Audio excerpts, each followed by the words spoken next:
Incoming message. It was the dawn of the third age of mankind. Groovy. Hi-ho. This is me, Kermit the Frog. Hello there. Moopsie. I find your lack of faith disturbing. Oh, for crying out loud. Not a great plan. Program complete. Enter when ready.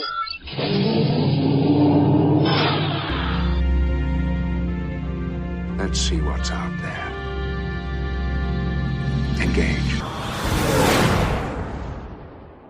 Different roads, same old spark. Talking Trek till the streetlights spark. We're those sci-fi guys riding warp speed waves. Mack and DT cannon lighting up the airwaves. Blasters of books, we're geek to the core. Laughing through the lore on those sci-fi guys. Indeed, we are those sci-fi guys, and this is that Those Sci-Fi Guys show. Just two working dudes, different lives, different jobs, and a whole lot of love for science fiction and the fun that comes with. We're your hosts. I am P.S. McKay, and oh, happy day. Oh, no, wait, no. We were going to talk about the other thing that's not happy at all. Hold on. I don't have a few. Sorry. I know. I'm a little frenetic right now. How you doing, DT? It has been a bit frantic, hasn't it? Frenetic. That but too. yes, also frantic. Yeah. The celebrity world took a bit of a hit recently. Very, very much so. I'll look for the picture real fast to share. Sorry, I should have had that up and running. Well, we'll do a double whammy real quick. Recently, back in October, we did on our spooky season, we did a review of Buffy the Vampire Slayer. One of the core cast members, Nicholas Brendon, who played Xander, the plucky sidekick. Yeah. But also the heart of the Scooby Squad, passed away. Mm-hmm. That kind of rocked the sci-fi, fantasy, horror, our whole shtick, kind of rocked that world. So that was, that was sad. I enjoyed it. It was sad. Buffy. Yeah. He was young. Very young. He was. And I guess he had his demons and everything. Yeah, I know he had some, I think it was substances and some issues. Tough, though. Tough. Especially since the people you're losing in Buffy weren't the adults. It was the kids who've been dying. I know. Not that we want that otherwise, but it is tough. There's a special tragedy in that. When the youngers, pass on, and it's tough. And addiction is no joke, man. Mental illness is no fucking joke in the slightest. It's not. I've seen a lot of it around. Yeah. I've seen a lot, in addition to, stuff that might be genetic and whatnot, there's also things experience wise. So I get it. It was tough.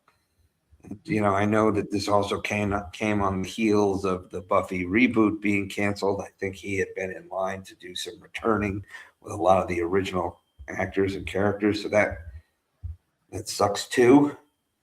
Kind of puts a little kink in the in further reboot plans, as many of these things tend to do.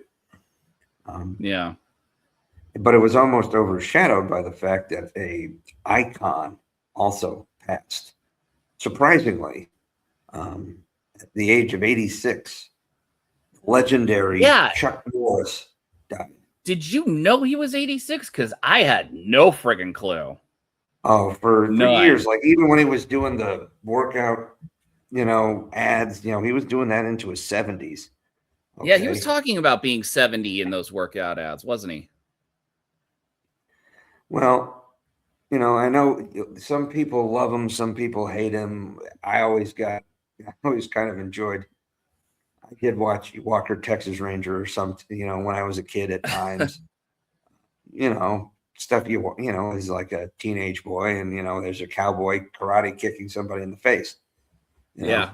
No, that's pretty cool. What That's wasn't pretty cool. cool?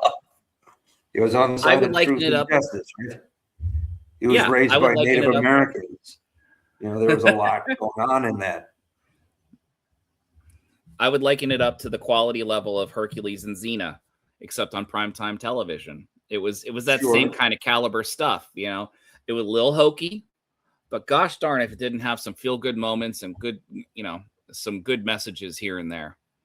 Again, it was one of those shows that was supposedly aimed at middle America, the heartland, you know, that kind of. Yeah. But to be honest with you, it also, I mean, it was Chuck Norris, man. I mean, there's reasons why these memes came up, you know. Oh yeah, and they were scrawled over every Porter John restroom and barracks wall in Iraq. My first tour, you know. Oh, nice.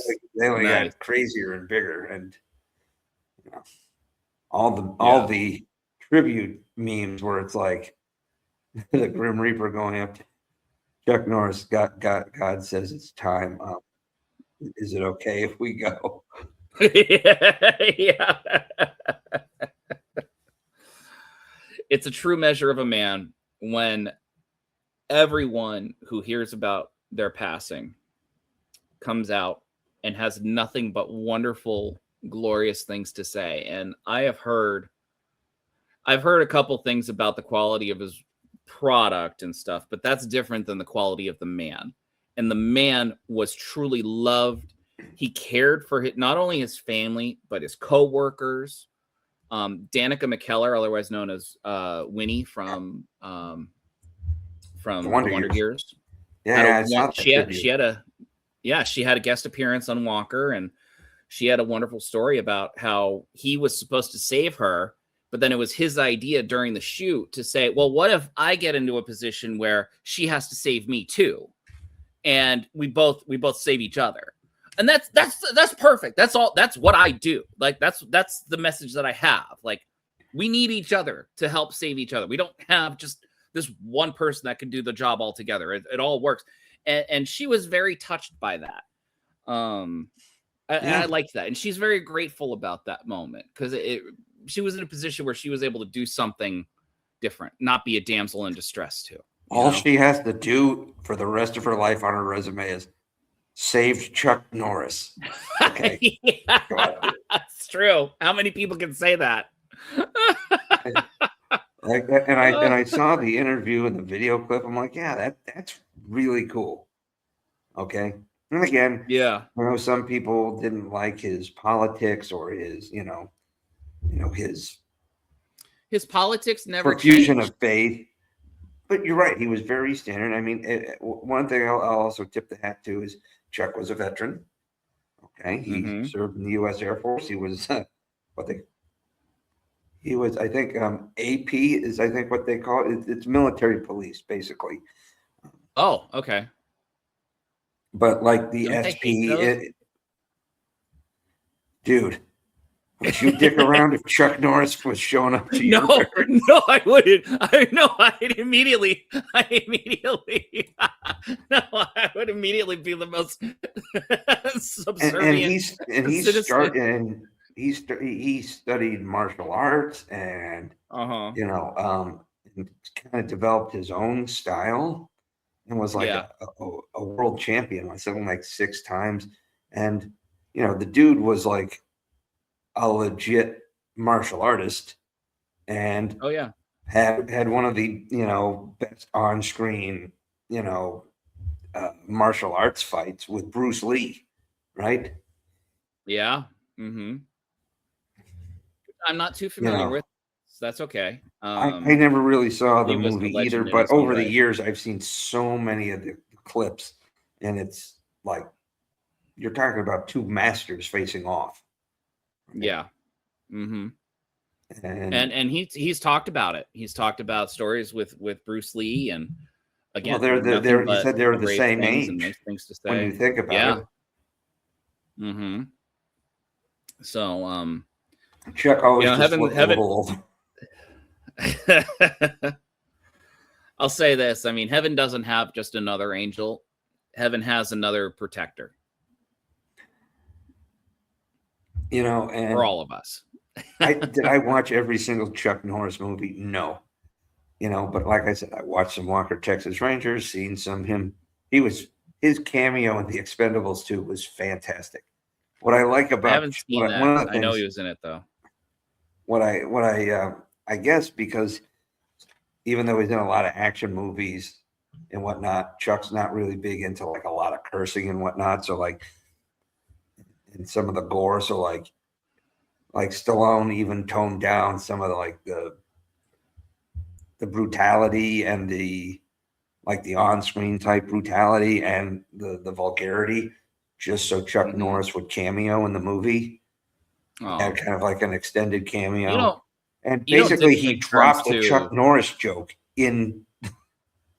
Oh, did he really? Kind of, yeah. Nice. You don't dictate terms to Rocky. You just don't. But he did apparently. I think it was more of an understanding. Yeah. No, and from what I gathered is like, you know, like they knew this a mutual respect of each other. Right. Yeah. Stallone had a very flowing, you know, message, you know, when he passed, you know. But these guys were also kind of like contemporaries too, right? But while Stallone, you know, kind of a fitness freak, like again, and Schwarzenegger was a world champion bodybuilder, but again, like then these guys were, you know, screen tough guys, but Chuck Norris was like a real life tough guy. Mm-hmm. You know, like a martial arts master, you know? Yep. And I'm not selling Stallone or Schwarzenegger or any of them short, right? Because dudes were, you know, ripped, jacked, you know, action stars were still doing that shit into their 70s, which is impressive. But, you know, Chuck was just kind of set apart. Like I think Jean-Claude Van Damme came out and said something along the lines, you know, it's like he looked up to Chuck Norris kind of thing, like as a martial artist and stuff like that. So, you know, the funny thing is like the martial arts dudes who came out of the 80s was like Chuck, Seagal, and Van Damme, you know, who all did, you know, who all did martial arts, but like Chuck, just, I mean, for some reason he stayed relevant, you know, and the facts, of course, kept him relevant for like 2 more generations. I know. Yeah. It's the facts, you say? the Chuck Norris facts, which Chuck Norris facts. The memes, they were fantastic. Of course, I know. It's just funny you said it that way. I love it. Yeah, keep it that way. Well, that's what they were called. Were Chuck they were Norris facts. Yeah. And the funny thing is, like, he played into them too. Like he didn't live up to them, but he appreciated them. I saw him on a talk show one time reading his favorite ones, like his top 10 favorite Chuck Norris jokes. One of them was, he was like, you know, on April 15th, Chuck just sends in his picture to the IRS. Chuck Norris has never had to pay taxes. Right? He's like, I love this one, but it's not true. I pay my taxes every year. He's a true patriot. But for somebody to, you know, it kind of shows, you know, the man's sense of humor, or maybe even just his business, you know, like his brand knowledge. Like, this isn't bad for me. Yeah, no, it's not. And I mean, who wouldn't love that though? You know, true. Being portrayed and joked about as this invincible guy, and in all due respect, by the way, all due respect. Like this wasn't like doing it to belittle him. This was to show like, blow him up more. Yeah, like and there were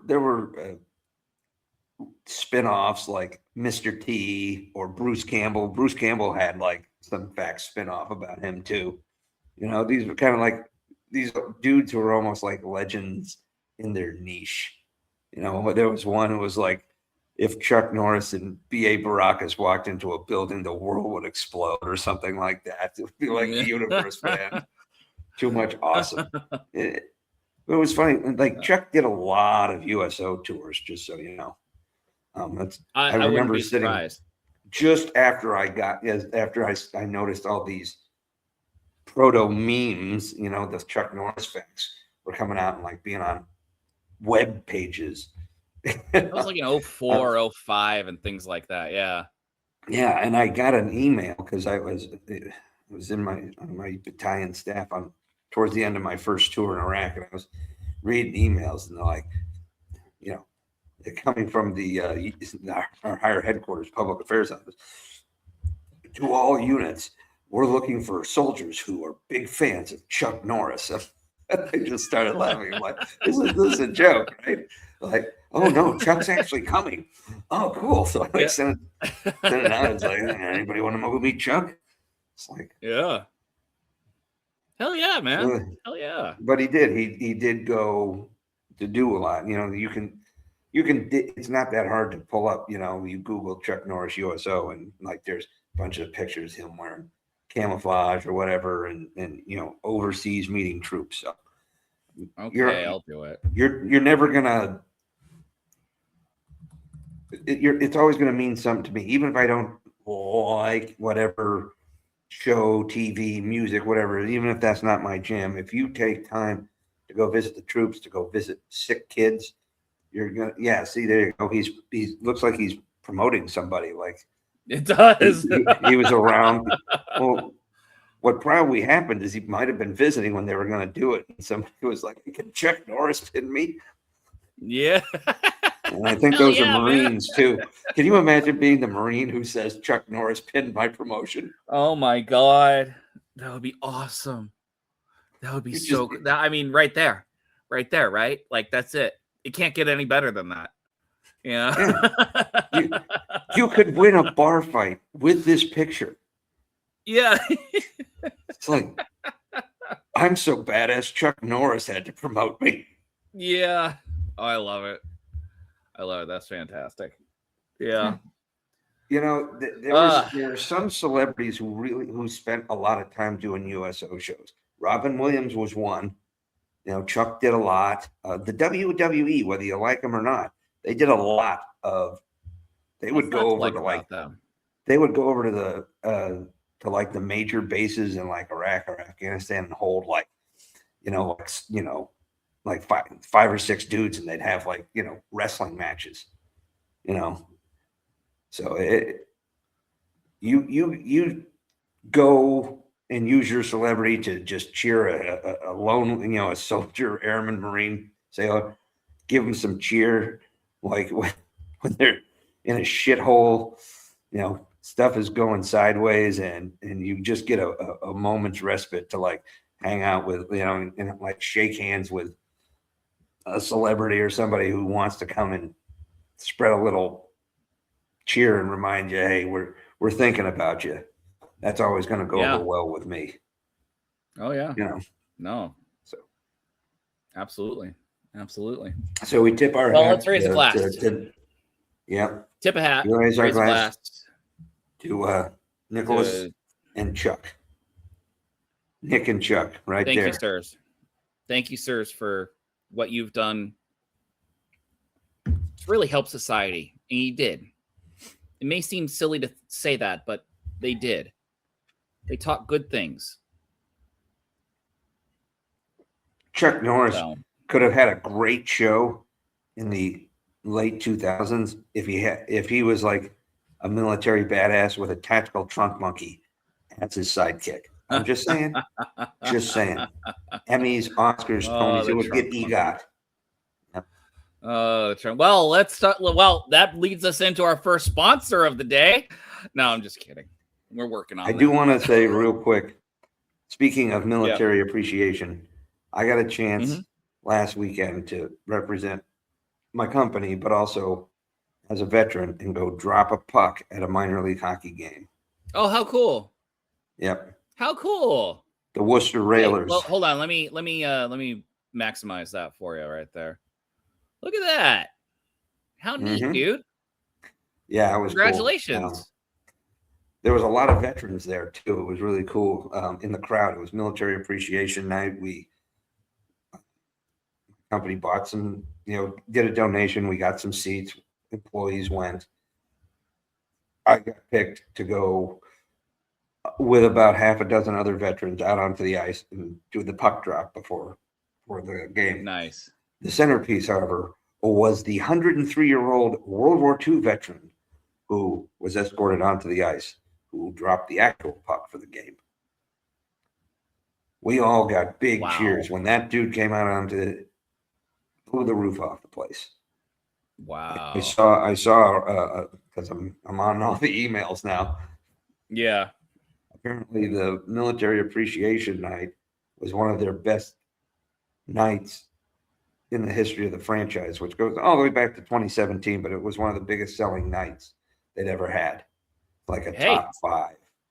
Yeah, so that means really that they're going to do it again. Yeah, I got a jersey too. That was cool. Or a sweater. How cool, man. Yeah. What was the team really again? Neat. The Worcester Railers. They're a minor league team for the New York Rangers. They were playing the Maine Mariners, who is a minor league team for the Boston Bruins. Okay.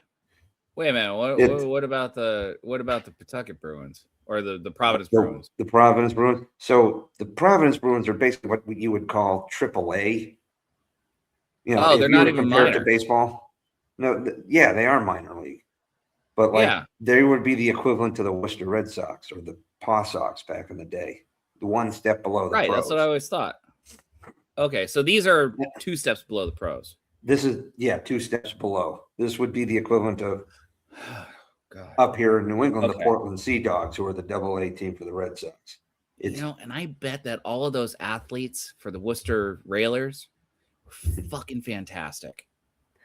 Like it's just the difference of milliseconds when it comes to that. Sure, yeah, and they walked down our line before we went out and fist bumped or shook our hands. They're all babies. They might have mullets and bad mustaches, but they're babies. Yeah. Big babies, especially on skates when they're walking out on skates. Oh, yeah. I've met NFL players, NBA players. Hockey players are big dudes too. Yeah, I've met some college football players whose calves were the size of my waist. So I got to take my kid. Mrs. Calfman wasn't able to get there. She would have missed the first half of the game coming from where she was working. So it was unfortunate, but me and my kid had a nice time. It was a good time. Good. Those are the moments that bind. Those are the moments that matter. Well, she had mentioned she'd never been to a hockey game. I'm not the biggest hockey fan, but it's a lot of fun to go live. Yeah. So she was kind of kicking around. We were kicking around the idea of maybe going to a Providence Bruins game because she was curious to see what it was like. And well, this opportunity popped up. It was free. So plus I got my own puck. I got to drop on the ice. Yeah, actually they made sure they gave me a second one for her, which was also cool. Oh, how cool. That's really nice. Yeah. They didn't need to do that. I like that. They didn't, but it was nice. So anyway, good. Now that we've got some preliminaries out of there, I believe you are about to go off the rails, so to speak. Holy shit, yes, I am. And guess what? Hey, this hockey thing was a great tangent. It was. Yeah, you did it. Great. Nice segue. Holy crap, everybody. Starfleet Academy is canceled. Which means that in this cancellation, they don't even have a second season coming out yet. That'll be coming out next year. And it's highly unusual for a studio to be able to make an announcement like this because they don't want to ruin the potential viewership of the season. However, they did it anyway. And I think that was the point by the studio that they're taking Star Trek seriously and that they understand the crap that Kurtzman put. So what you're saying is they should have been playing the Beastie Boys? A little sabotage. That would have been better. That would have been better than all this shit that we're seeing right here. It's no surprise to you and me that this is canceled. The timing is a little weird. That's fine, but it's supposed to happen. They've made it a point in the trades to say that for the first time in 10 years, there is no Star Trek in development. on television for the first time. They made that very clear. Like, after, Academy went in for reshoots. I'm gauging the time. Okay. Academy went in for reshoots. They were supposed to be out in December, but they were out in the beginning of February because rumor had it that Paramount told them that you're not being renewed and we're going to end this. The second season ended on a cliffhanger, so they had to go in and do reshoots to kind of close it up as part of the contract. Don't isn't that a pain in the ass? Yeah, just a little bit, but they did it to try to kind of force Paramount's hand. The negotiations with Kurtzman, I'm not going to pretend to know what was happened. All the rumors are flying, but basically he's not getting what he wanted. And one of it was like a guaranteed another 3 seasons for Starfleet Academy. And obviously that wasn't happening. This show never charted in the Nielsen ratings. It got into number 10 on Paramount Plus in the United States, maybe twice, maybe. And then it quickly fell out after 24 hours. A big thing about this I've noticed is the fact that a lot of crew, like Kurtzman's talking, he talked about, here, I'll just point it out. So this is what Kurtzman was saying deliciously at the Saturn Awards, representing Star Trek when he was accepting it on behalf of the franchise for a lifetime achievement or whatnot, Hall of Fame thing. Oh, wait. Nope. I got to share this.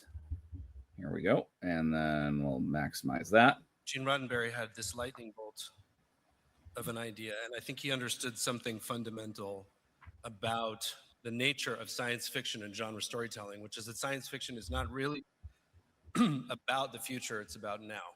It nope. is the prism but okay. through which we, looking glass, the magnifying glass through which we examine ourselves, the state of humanity, who we are, what we're capable of, and where we're going. And half true. It was such a powerful idea that it has lasted for 60 years because each iteration of Star Trek has been interpreted by people who are so excited by the message. Not really. Of Star Trek. On set every day for the last several years, I've had this ritual, which is I take 1 minute to look around doing this job. Go ahead and hit pause. Imagine being able to build anything. I'm gonna have to. There's a fucking ad here. I'll stop sharing that while I get rid of that ad. Go ahead. Somebody should tell. I mean, it should tell you, like people are like laughing and giggling in the background, that they think this guy's full of shit, because I mean, otherwise, like if that was Gene Roddenberry, or if that was like William Shatner or George Takei or somebody standing up there with fucking credibility, do you think they'd be like chuckling in the background? No. And by the way, this is Rod Roddenberry right here. Yeah, the look on his face is not too. No. This lady brought her fucking dog up. Like, what is this? The Beta Z girl? Beta Z? No, that's Christina Chong. That's odd. Oh, she brought her fucking dog on the stage. What the fuck? Okay, that's like here's my point. Here's my point. So Kurtzman at this point said Gene Roddenberry's message. And okay, great. But I'm gonna share another sharing this tab. I can't share that shit. The last guy who should have been talking about Roddenberry's message was Kurtzman. Maybe let Rod talk about his dad's vision. You know, the guy who actually saw some of this thing in action. I know. Oh God. Okay. Well, oh no, shit. Okay, never mind. Here, share this. Cancel that. Routine. Yada yada. Routine, yeah.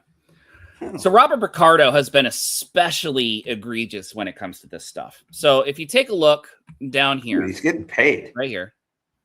I know. Well, he's getting paid, and he's getting paid because he's been especially egregious. Let me see here.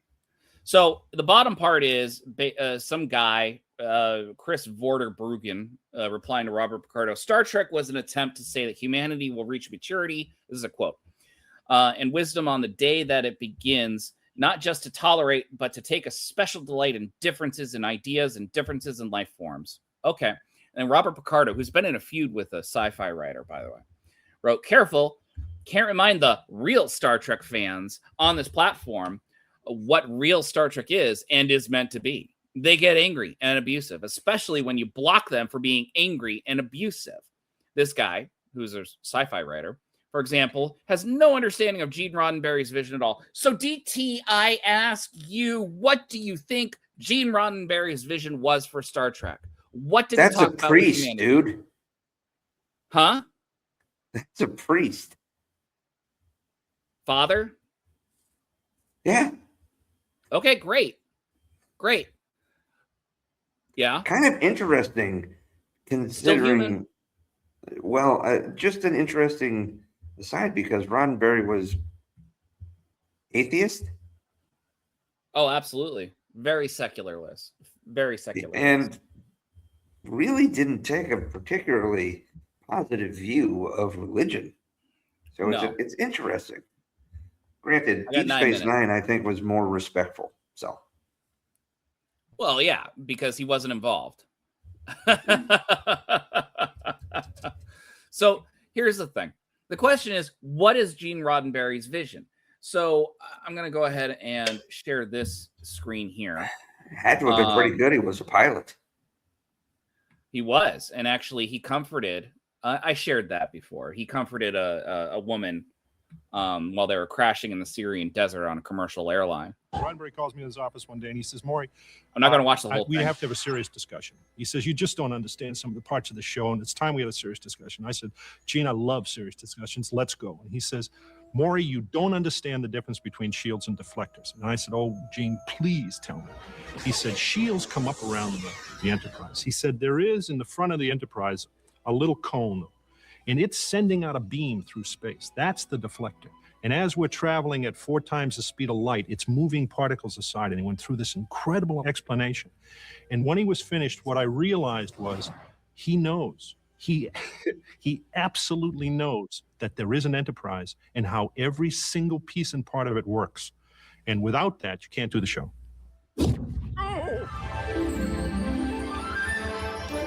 What's this from? Short Trek. Yep. And this is where I guess the Star Wars influence on me. And really there we are. Mattered. Kurtzman talking about being a Star Wars fan. I could imagine myself staring up at the twin suns of Tatooine and wondering. There we go. So that's Star Wars. He's talking about Star Wars, but he's choosing the Star Wars influence to try to create Star Trek. He wasn't a Star Trek fan. He never was. None of these people that he chose were Star Trek fans. He made a point to hire people that were not Star Trek fans. I mentioned on air that there was a co-writer with Quentin Tarantino for his major movies was a major Star Trek fan. When he heard that Discovery was being written, he offered his services at scale, at union scale, in order to be a part of it. And Kurtzman goes where the co-writer with Tarantino for all of his Tarantino movies. Oh. So there would have been a lot more feet in Star Trek. No, Tarantino has feet. There was all the feet in Starfleet Academy. Like, Tarantino likes the feet, and so does Joss Whedon. But and Rex Ryan. I don't know who. Yeah. Oh God. All right. It took me a second. It took me a half second. But Kurtzman said, we're going to go in a different direction with Star Trek. We don't need fans of Star Trek to do that. And it was just pushed out. Pushed the fuck out. Okay, fine. Guess what? So we got Robert Picardo talking about, careful, can't remind the real Star Trek fans. How derisive is that? How mean is that to us who have been fans of Star Trek since long before he was ever a character in Star Trek, judging us for being at least a little critical? Or that's why he's behind Phlox in my doctor's list. Fuck. I assume you've heard. So you know this actress. She's been making noise the last couple days. That's the Jem'Hadar Klingon. The Jem'Hadar. Her name, the actress's name is Gina Gina Yashir. She decided to post this onto Instagram. I'm going to show the whole thing, and this is where my rant's going to be in the next 5 minutes. The news by now that Starfleet Academy is not going to be coming back for season 3. Obviously, gutted. I thought we made an amazing show. The first season was fantastic, and we just finished shooting season 2. And I can say season 2 is even better. We just kept building on that platform we made. And in my humble opinion, I think it was one of the best first seasons of Star Trek made.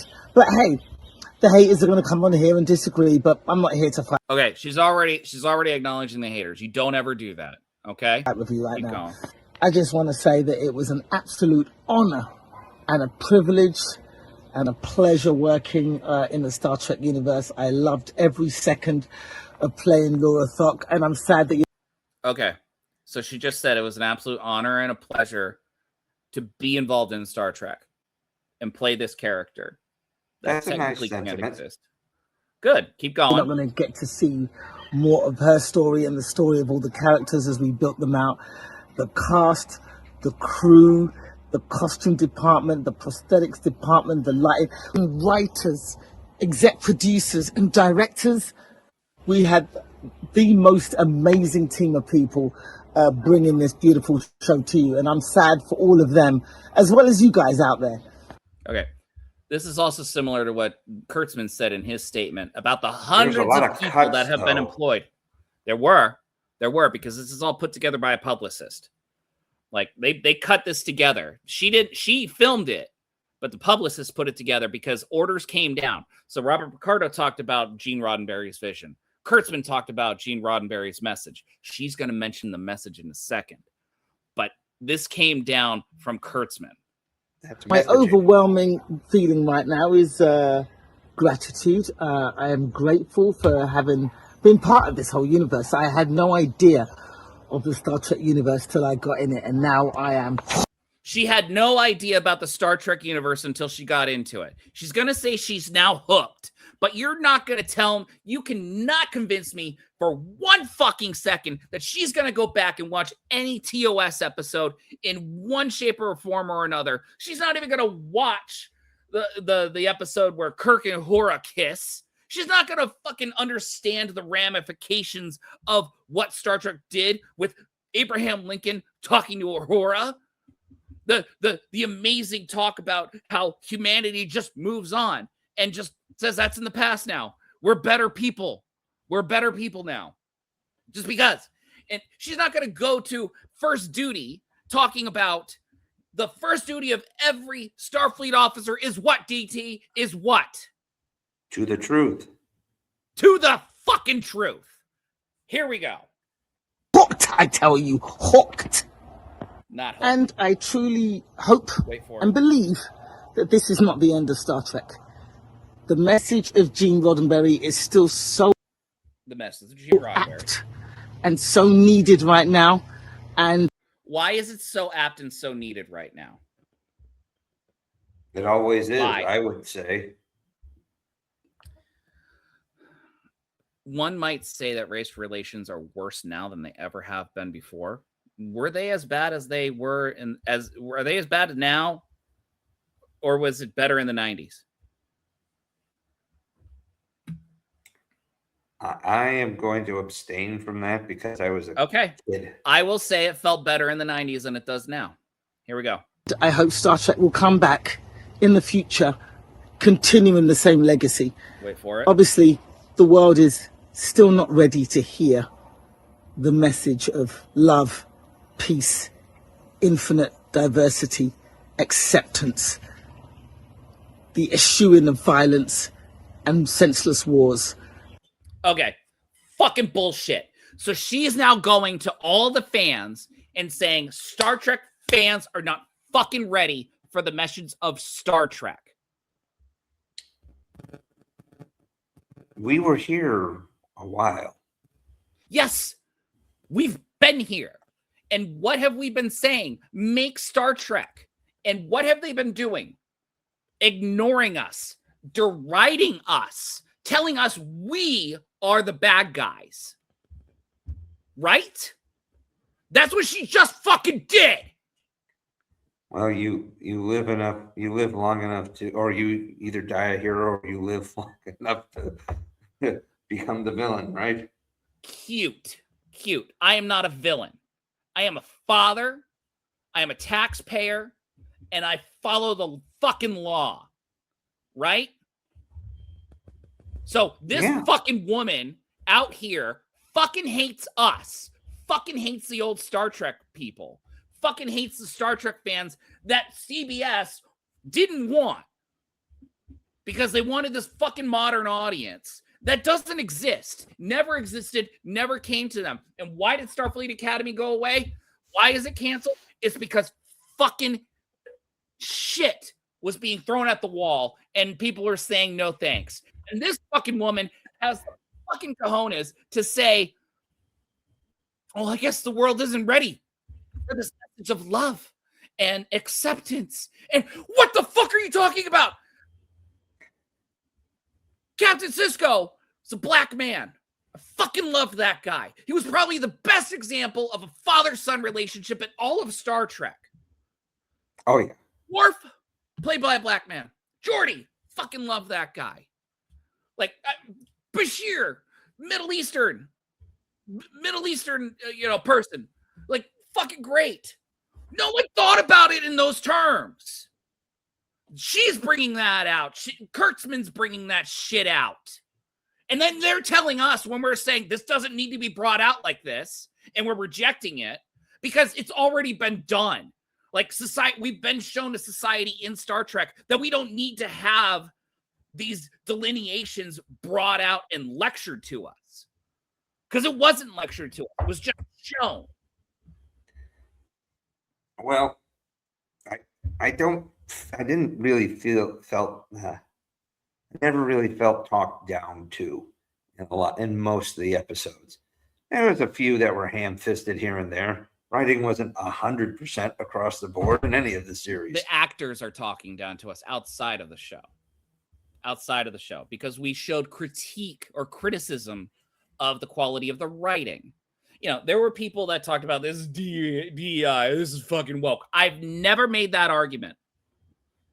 Every argument I made about the shit that is Star Trek is the quality of the writing, the quality of the plot, and the quality of the characters. And all of that was shit. Every goddamn time. And a lot of Starship designs were shit too. And when it was good, what did I do, DT? I acknowledged when it was good, right? Yeah. You usually ate your humble pie.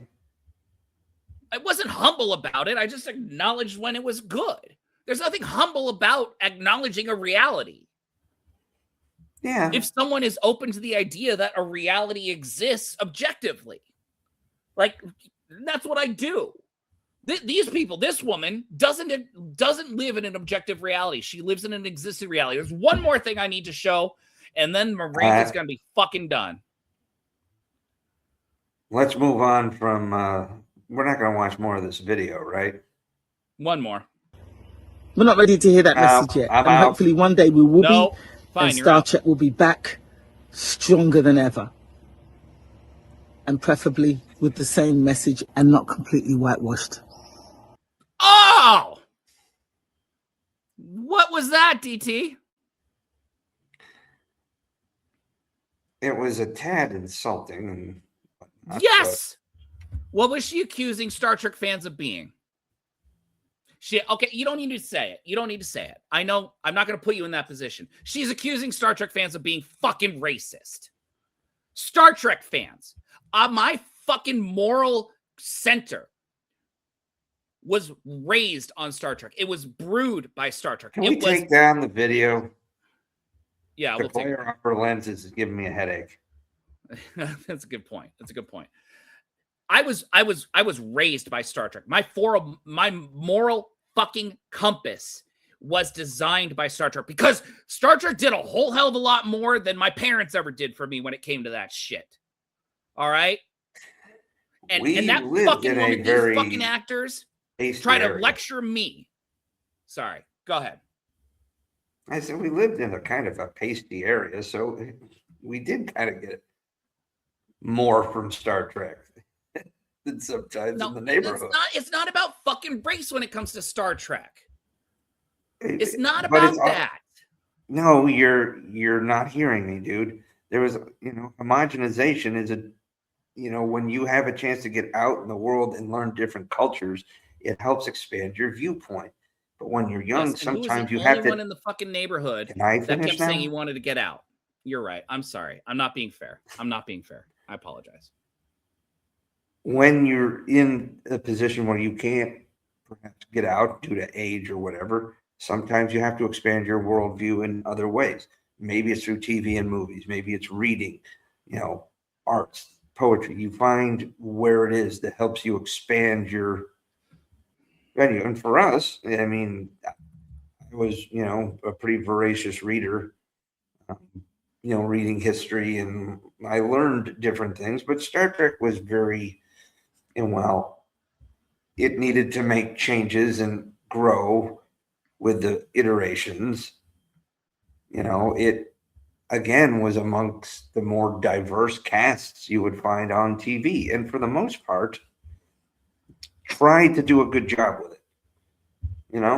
So it again, and the idea of a more positive future where, while I liked the space battles, the fact that you could use diplomacy and conversation and try to find a way to problem solve.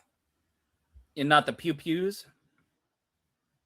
Dude, I enjoyed the pew-pews. But I Pew-pews also are appreciate fine, it. but not when it's the only thing that leads up to every single plot arc. Well, that's not Star Trek. That's Star Wars. Exactly. It's in the title. But I mean, there's nothing better than seeing 2 Romulan warbirds appear in front of the Enterprise. And then after being told, we'll blow you out of the sky unless you surrender. And Picard goes to Worf, Mr. Worf, signal to our friends. And then 3 more Klingon warbirds just decloak, surrounding the warbirds. Well, Tomahawk, it appears that we're at an impasse. You'll still be destroyed. And so will you. So, not a single not a single blaster was fired. That's good writing. That is fantastic writing. I feel at times the subtlety has been kind of lost in some writing. Oh, It could. This could have part of the. Could be part of the culprit. The phone. I got to wrap this up. But I'm just going to say this one thing. These actors have turned on their fans, and it's wrong. And it's been like this for at least 10 years, maybe 15, because some studio head who has a fucking weak ego, who wants to make something of his own out of something that already exists, probably's got a small dick too. Keeps telling people this podcast. Yeah, you're right. But tells these actors, turn against your fans. Do it. And do it well. And then the actors get put in, and then they get called names by the out fringe and stuff, because no one's life should be threatened over a fucking TV show. I get that. I understand that. I mean, what reasonable person would think that's a good thing to do? No. But you just categorically, when Discovery was being developed, like, they were secretive from the very beginning. And then when fans were asking questions, they kept saying, no, this is Prime. No, this is Prime. And then they're, what the fuck does that mean? Like, they started lying from day one because they didn't trust the fans. They didn't want the fans. They wanted something different. And they pushed away the fans. And this is what happens. You see it. You saw it with Star Wars. You saw it with Doctor Who. Star Trek was ground zero with it. I'm glad he's gone. I hope Kurtzman doesn't get another job. Was Star Trek ground zero, or was it Star Wars? No, Star Wars was first. You're absolutely right. Star Trek though was ground zero when it came to gaslighting the fans with promotions and articles about how good the TV show is, though. Star Wars fans liked The Force Awakens at first. It took them time, though, to realize that it was crap. Sure, we talked about this. We thought it was, oh, man, this is really good. Yeah. I've seen this before. Yeah, exactly. It took us time to realize that. But anyway, Kurtzman, don't let the door hit you on the ass on the way out. You did no favors to anyone, and fuck you. Done. Hopefully Star Trek will rest, and we'll be able to move on. Because I'm fucking done with them. I'm fucking done with them. I hope the studio has learned this lesson. I've got money. I'm willing to buy things. They can't sell shit when it comes to this show. So guess what? And my kid doesn't like Star Trek. He likes the X-Files, by the way.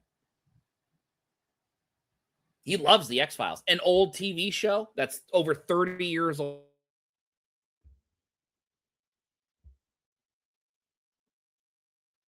He fucking loves that show. Oh, I lost you. Huh? No, continue your rant, please. No, it's not about whether an old TV show can capture a Gen A, person. It can. It absolutely can. Especially if it's a little niche. Because then they fucking love it. Like, they find some value in it, especially if it's intelligent writing, like the X-Files. He's never going to be a Star Trek fan. At least not now. Maybe he'll be a Star Trek fan in 10 years when he can go back and see his old man's show, whatever. But Kurtzman just destroyed the entire franchise for the foreseeable future. Other than that, I don't have any thoughts. You want to go watch the Babylon 5? I do want to finish that. Yeah, I do. What are we here to actually review? Because now we're at 11:10, which is exactly what you didn't want to do. But here we are, buddy. Here we are. Daredevil Season 2.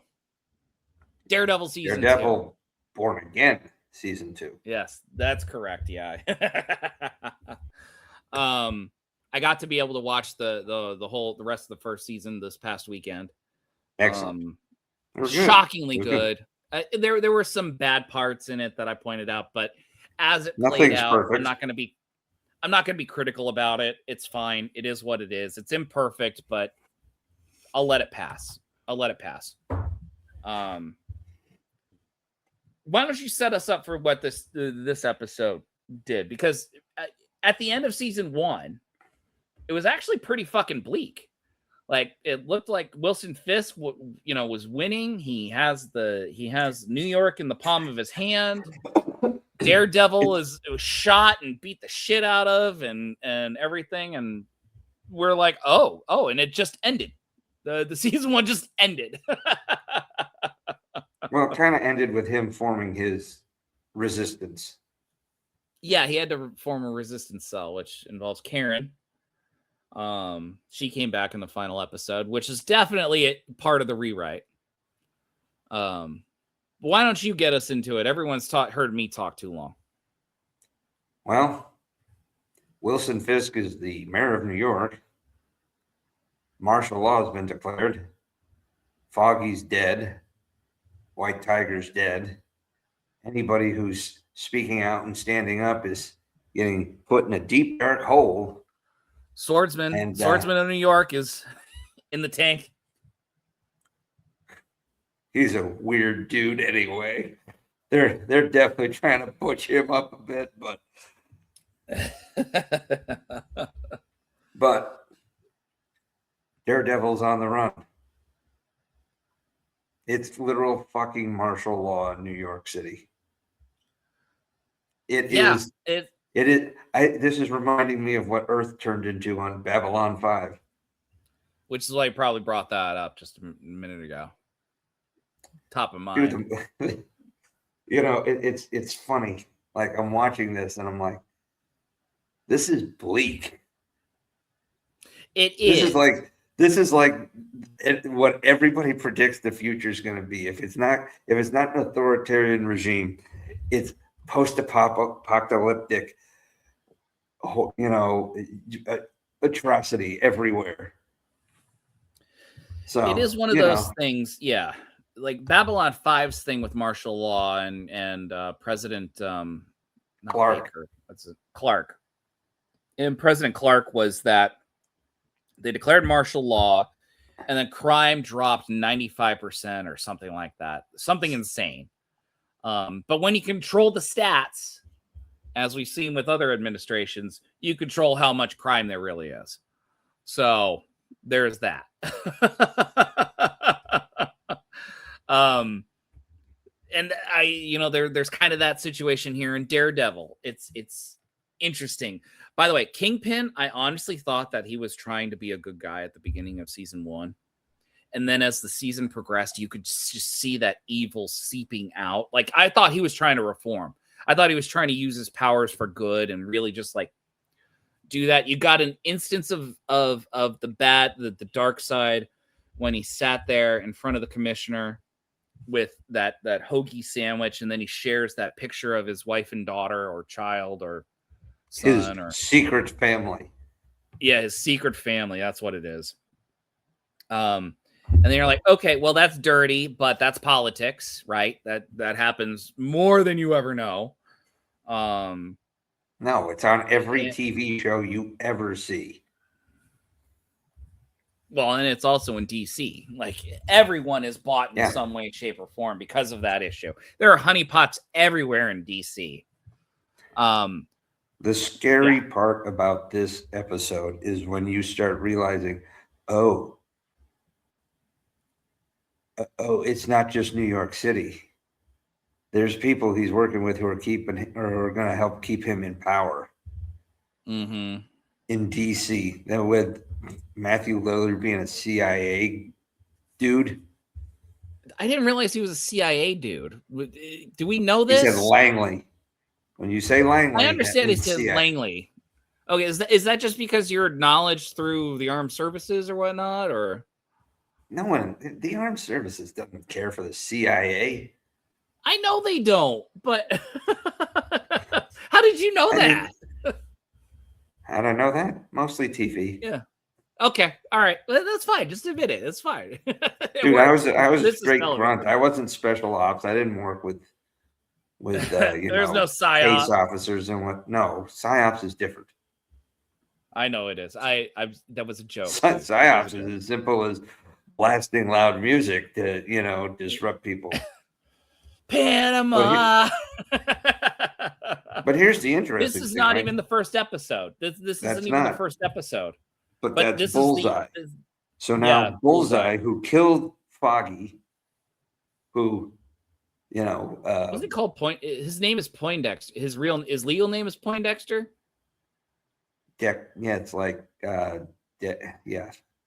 It's awful. It's one of those awful. Yeah, I was trying to figure that out. Comic book names. Yeah. Vanessa hired Bullseye to kill Foggy because Foggy had a case that he was going to win by showcasing that Red Hook Bay or Red Hook Port was going to be exposed as a free port, which is not subject to United States jurisdiction, I guess, customs jurisdiction, things like that. So Red Hook was going to be used for, which is a part of New York City. Yeah. So, and so she got him out of jail, killed Foggy, and then at the end they find out, and Bullseye's pissed about being used, so he's about to kill Kingpin. And then Matt jumps in front of the bullet. I know I'm focusing on the previous episode, but it kind of matters because he gets shot and then sent to the hospital. And even though Matt did such a good thing by sacrificing himself in front of Kingpin, Kingpin then makes the arrangement to finish the job on Matt. And then he gets away. And then the task force tracks him down back to his apartment where Punisher is there to help him. Fucking brutal scene, by the way. like just awful. Where? Which one? All the violence in the scene in his apartment with all those task squad or the special squad. What is they called? The task force. The special the police anti-vigilante task force. Which episode are we on? The last episode of this season, or this season? The last episode of the first season. But then we see their patches legitimize the anti-vigilante task force on their uniforms, and we see the dichotomy of the brutality that they do to people versus them handing out candy to kids or shooting a basketball in the community and things like that. Put bad taste in my mouth because it was meant to, and it was very effective in doing that. Everything was atrocious. Right? They even got it was an effective show. Yeah, Matt Murdock's girlfriend has basically switched sides, become Fisk's position, mental health commissioner, and she has like thrown out every ethic she's ever had. Yeah, she did. And it is brutal. And of course, you use Fisk's rage and everything, where like he literally crushes the chief of police's skull in front of officers. And how many crooked cops? I kind of think there's a message going on here. Just how many crooked cops for New York City's police department? Well, what they're trying to say, the message is, and this is not, I don't think this is real, but what Hollywood is trying to say is that the only people who like the Punisher are crooked cops. Because Hollywood hates the fucking Punisher. They fucking hate him. Marvel hates the Punisher. They've emasculated that dude 3 ways from Sunday in the last 10 years. I don't know. He looked pretty good. Right, this show did, but what they're trying to do is taint the officers from wearing the Punisher. So any police officer that in real life that wears the Punisher, emblem, for fun, flair, so to speak. Nothing illegal about that unless there's a city ordinance about it. Yeah, it's just not a good look against the city ordinance. But police officers in the past have used that symbol as a rallying point because they've been under siege. This show was trying to say, all the police that like this are terrible people. Now, in the show itself, fine. But you mentioned the message, so not my fault. I'm just putting clarification there. Jeez. I am. Hey man, would you mind dropping that ham from your fist there, please? Would help us out a lot. Thanks. I guess I already did. Well, and it's funny, like so they finished the season with, the Swordman and the Punisher and dissidents like imprisoned in this, basically the equivalent of a black site. No one can hear you scream until, of course, Frank Castle tricks a prison guard and escapes. That's the post-credit scene. That's gotta be a thing, right? Oh, is that what happened? Did I miss a post-credit scene? Yes. Oh, son of a bitch! Yes, that's Maybe also you can true. watch it. Stop it. Here's the interesting thing, right? So they started this the season with one episode, 50-something minutes, right? And then next week they're dropping 2 episodes. I noticed that. I was a little confused. Why? I figured normally they drop 2 to start, right? It's weird. But you know what? Whatever. This is a good show. I enjoyed it immensely. I'm kind of shocked. The second season, I felt I had to endure it a little bit. That felt I'm sorry. The second season in Netflix. Oh, because I didn't even watch the third season. Because here we go. By the time the third season came out, it was already canceled. So I'm like, well, what's the point? Well, season 2 was what helped them. It was towards the build for the Defenders. Yeah, and that's why I was like, and then the Defenders happened, and I'm like, well, that really wasn't great. All right, it was okay. So a free trade zone. That's what Red Hook they're trying to make it. Is a special economic zone, geographic area where goods may be imported, stored, handled, manufactured, or reconfigured and re-exported under specific customs regulation and generally not subject to customs duty. The World Bank defines it as a small fenced-in duty-free area offering warehouse storage distribution. So it's cutting off like all of these, like the taxes and customs and whatnot. So it's taking stuff off the top. And his whole thing is we can make billions with Red Hook, which is dangerous, man. Freaking scary.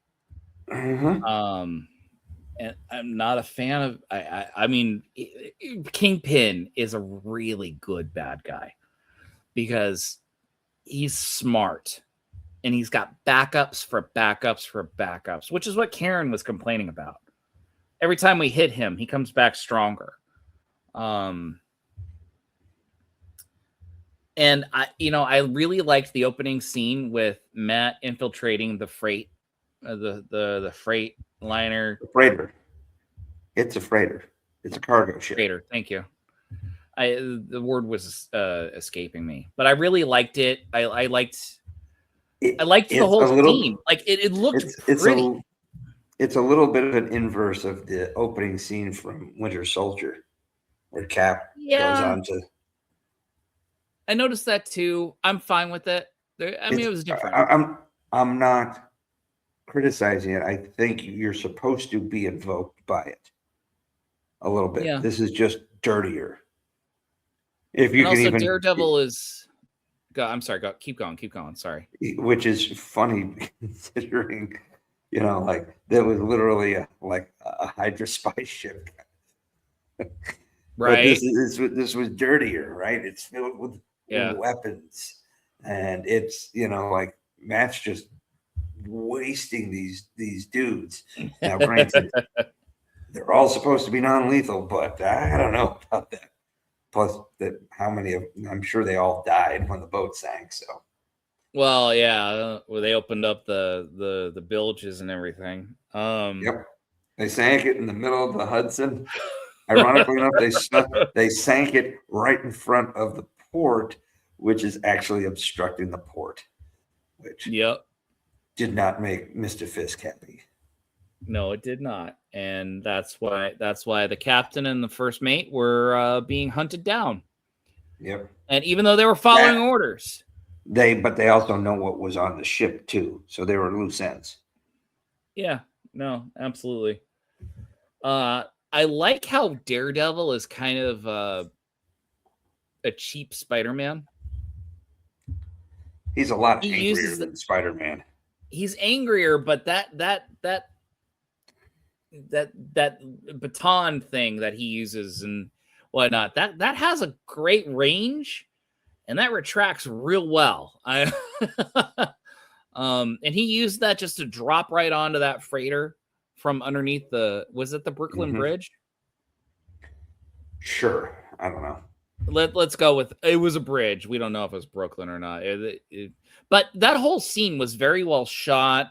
I don't know if they actually. This is what bothers me about CGI nowadays, is that I don't know if what I'm watching is something that was genuinely shot on a freighter with the water reflecting the city's lights, or if that was all manufactured in CGI.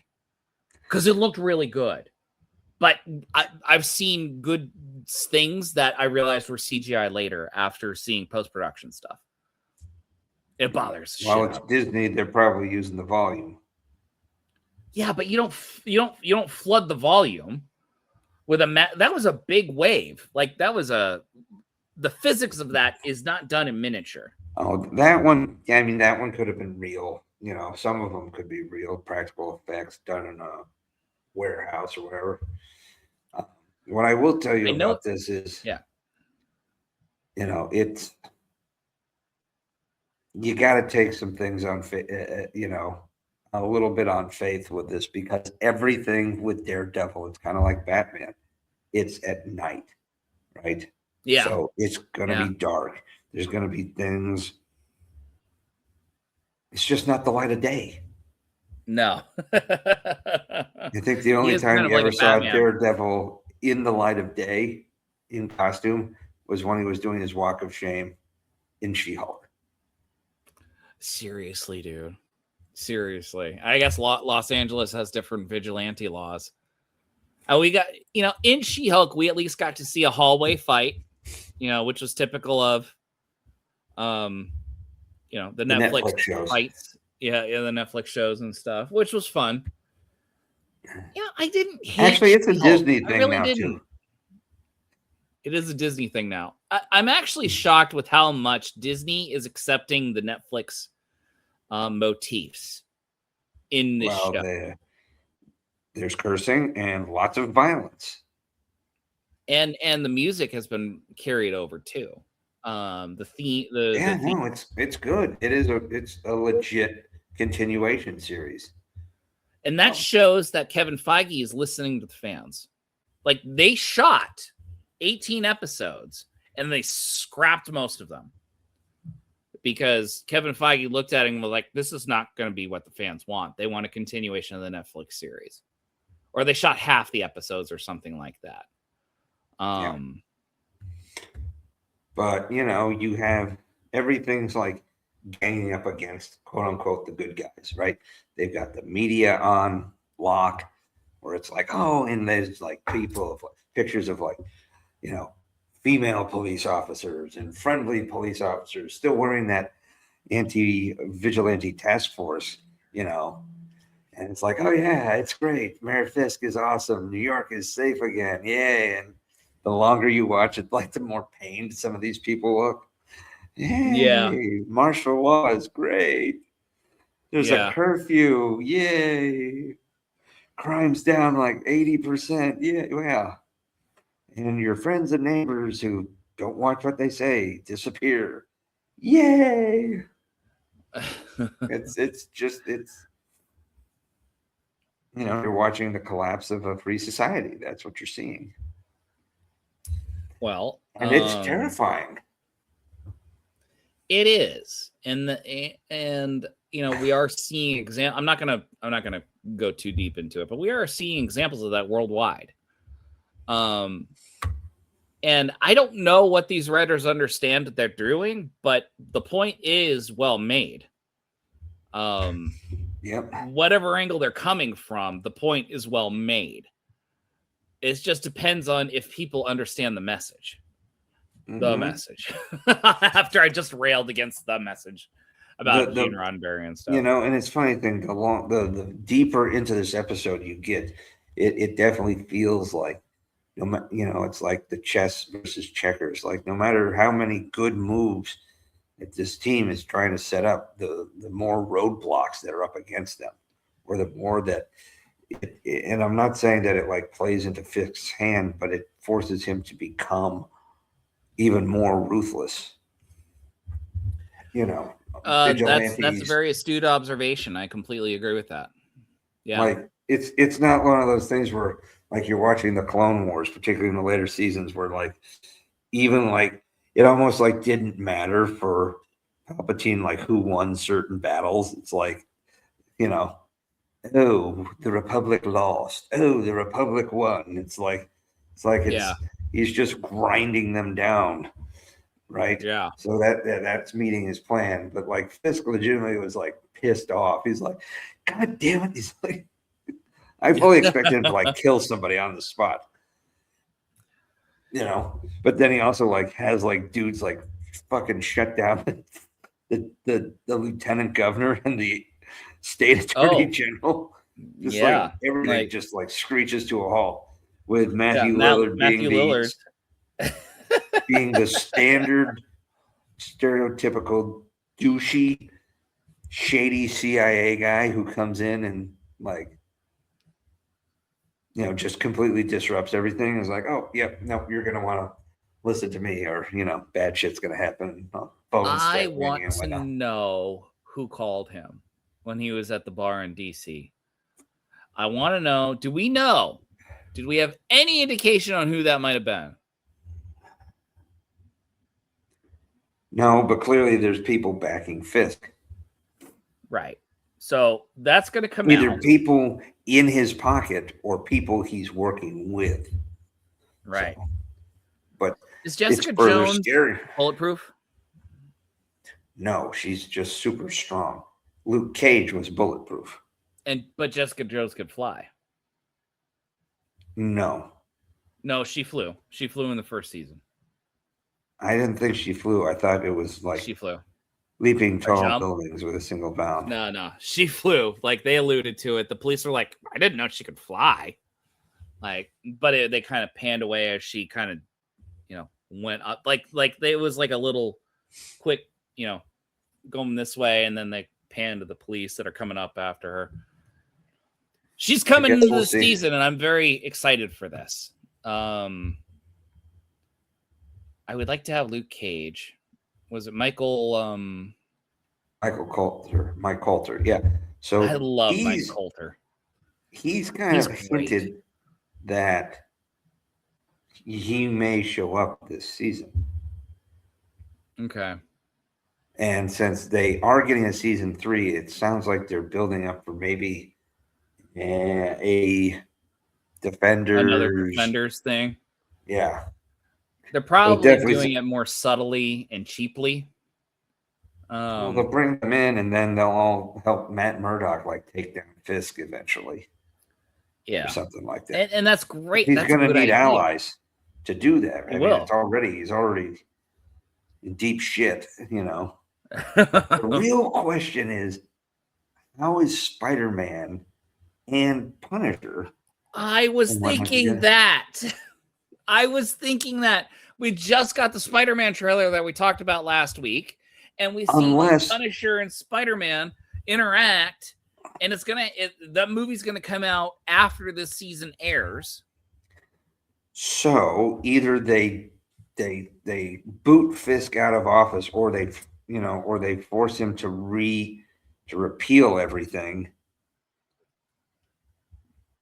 or I've heard reasons. I've heard that the deal with Sony allows for one television appearance with Tom Holland. Interesting. Yeah, I know. And I honestly thought that he was going to show up in the finale with Hawkeye in that grand battle with Fisk. Because it was the same time that the movie Far From Home ended. Exactly the same time. And they were fighting by Rockefeller Center. Or in they were within a week. They were not 100%. It's when they do the time skip to a little while later. Yeah. Remember, that last shot when Spider-Man flies over Rockefeller Center, that coincides with the last episode of Hawkeye. Right. So I was convinced that he was going to make that appearance then. And but that one television appearance is still out there.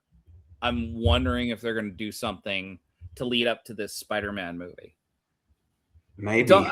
That's wishful thinking. I have no insight from the Hollywood writers or whatnot, but that is wishful thinking. And how cool would that be to see Daredevil with his client Spider-Man, whom he doesn't remember anymore, at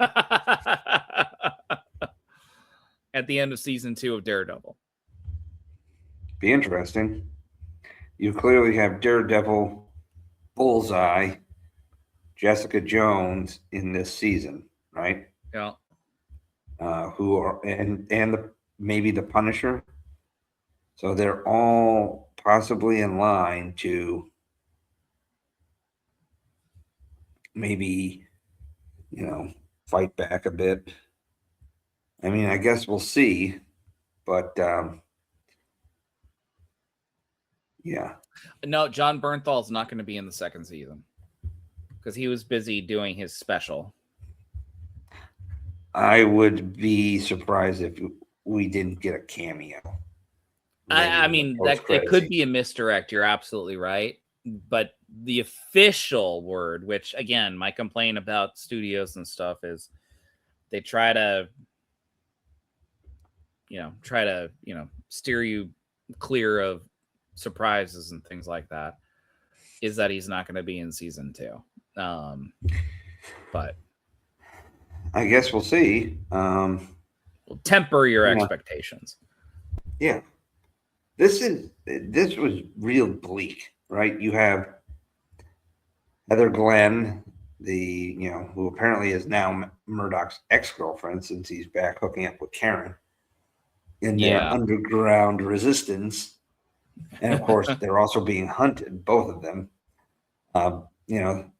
Murdoch's trying to find the surviving captain and first mate of the ship to try to get some information. But, the task force is just rolling in and like arresting people, beating people, killing people. It's ugly, right?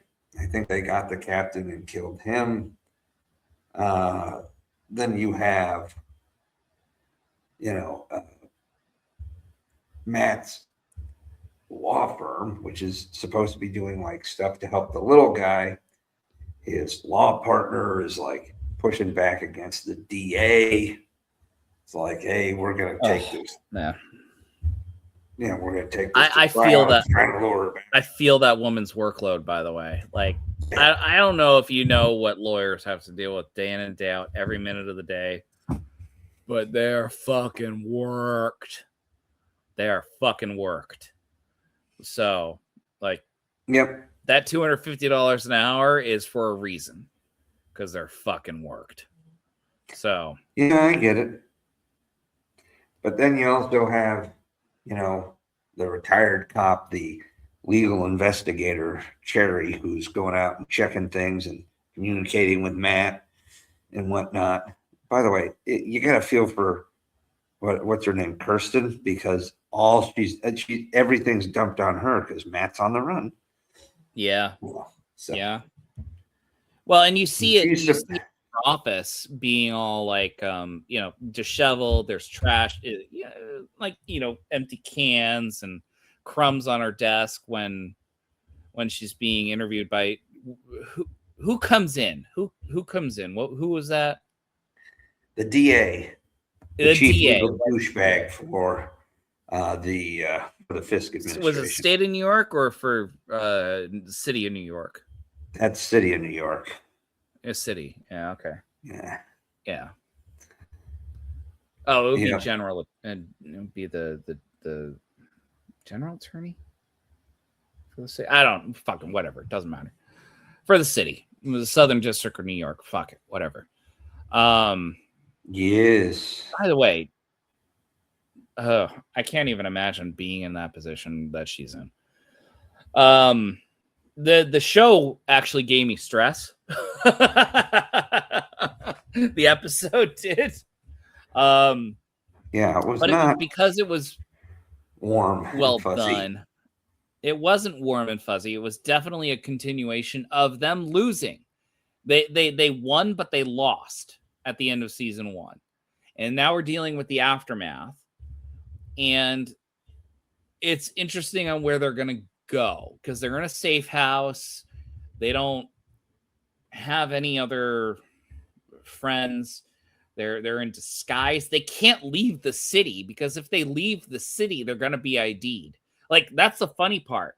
Like, they're closing the bridges unless you get carded, which is interesting. So what was it? The first mate of that ship shows up to that safe house restaurant that was safeguarding the captain of the ship, the North Star. Yeah. And he needed help to get out. Like, they show up there because they needed help to get out. Like, they're trying to get out of East Berlin, basically. Yeah, but they're, some of these guys are also learning, like, this is where Murdoch and company are learning who can be trusted, who are allies, and they're building their network, even though it's rough, right? And it ends rough as shit, right? The cops come after Cherry, he's not willing to cooperate with them. They're beating his ass, and then he has a heart attack, and that's when Daredevil shows up, and I don't know if it's a trap or not. Spoiler alert, everybody. Yeah. And this fight just is brutal, and of course, Matt's super hearing, he can tell that Cherry's having a heart attack, and he's momentarily distracted and is literally getting knocked out and unmasked before, like, all these cops just get dome shot, just straight silently, by the way. And I'm like, oh, is that the Punisher? Nope. And then this knife comes in with bullseye symbol. I'm like, oh, okie dokie. So, like, yeah, you're welcome. By the way, putting a written message on a knife to someone who's blind. We all know he can see in a certain way. I'm going to give that a pass. But he does use Braille. I know, right? Just wave it away. Just wave it away. It's fine. No. That was enjoyable. This is wave away. This is Braille. Oh, that's Braille. Yeah. It was enjoyable enough. I'm not gonna be mad about it. It's fine. Because the ambiguousness of Matt's vision is okay. Just keep it ambiguous at that. They haven't shown how he can see since the Netflix series, by the way. And I think that's done on purpose. Yeah, I think they were playing a little with it. They haven't done it fully yet, but there was definitely like almost like the spidey senses, like when he's turning and listening and all that. Yeah. So he's like a poor man's Spider-Man.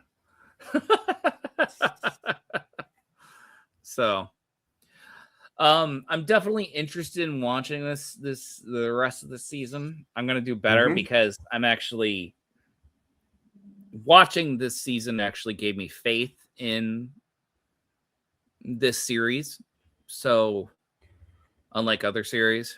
What, you didn't get faith from last season? It was okay. I mean, all right.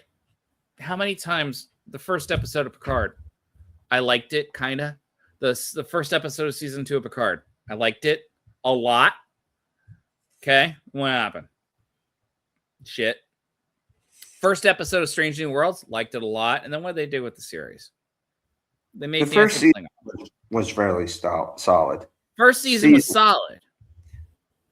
Season 2 was a lot of this, and season 3 was up, down, all over the place. Now season 4, we got fucking puppets.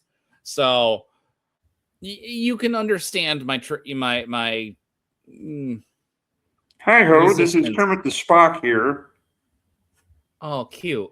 I'm gonna isolate that. I'm gonna isolate that and make that a thing. Drop. Hi ho, this is Kermit the Spock, but in your voice, sir. Scotty, yeah! I don't know. I'll give this first episode a solid A. Yeah, it was definitely an A. It did what it was supposed to do. But you're meaning to tell me that season 1 of Born Again didn't like have you pumped? It did. I was looking forward to this episode yesterday. Yeah. And I was pissed that it wasn't coming out until 6 p.m. my time. Because I wanted to watch my lunch break. Like, You know? Yeah, and I wanted to watch it when I was free at 8 o'clock, but no, I had to wait. So, it is what it is.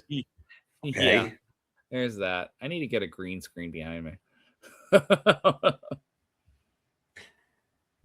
But overall, it's off to a great start, and I'm looking forward to the rest of the season. And folks, we'll check in with you at the end of the season. Yeah. All right. Well, on that note, hold on. You gotta bear with me a second because growl, rumble, meh, peh, eh. On that note, everybody, that until the next time, you guys. Bearing with you. Oh, thank you. Until the next time, you guys keep dreaming. We'll keep working. So long, everybody. And fuck you, Alex Kurtzman. Thank you. I'm DT Caveman, and up here on the high ground, I can see Chuck. Aw.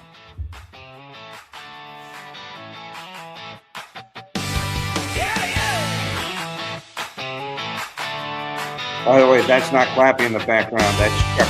Mack's got a pen that can roll the stars. DT's got stories from cavalry scars. One writes the worlds where the heroes fly, the other roll tanks under desert sky. From sandbox forts to the final frontier, 2 kids with dreams and a 6-pack of beer. Different roads, same old spark. Talking Trek till the streetlights spark. We read those sci-fi guys riding warp speed waves. Mack and DT Cameron lighting up the airwaves. Blasters of books, we geek to the core. Laughing through the lore on those sci-fi guys.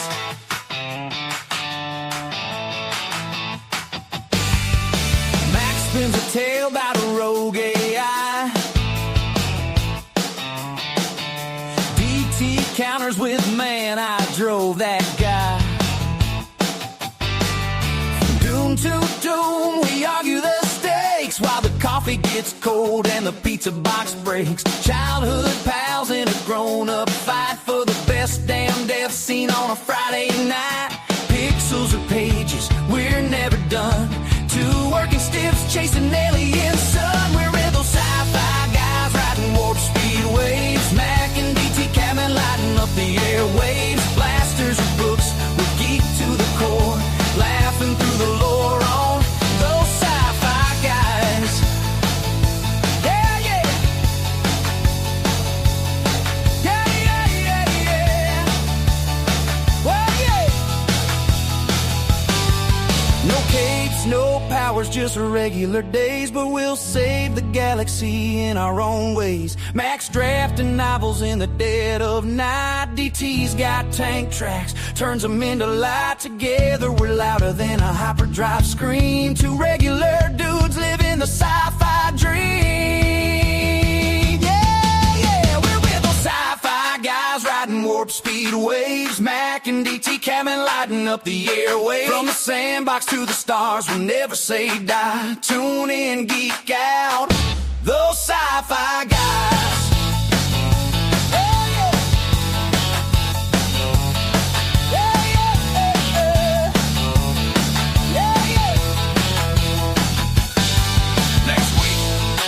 Blade Runners or replicants? Bring the Bourbon Rider boys, gonna get real.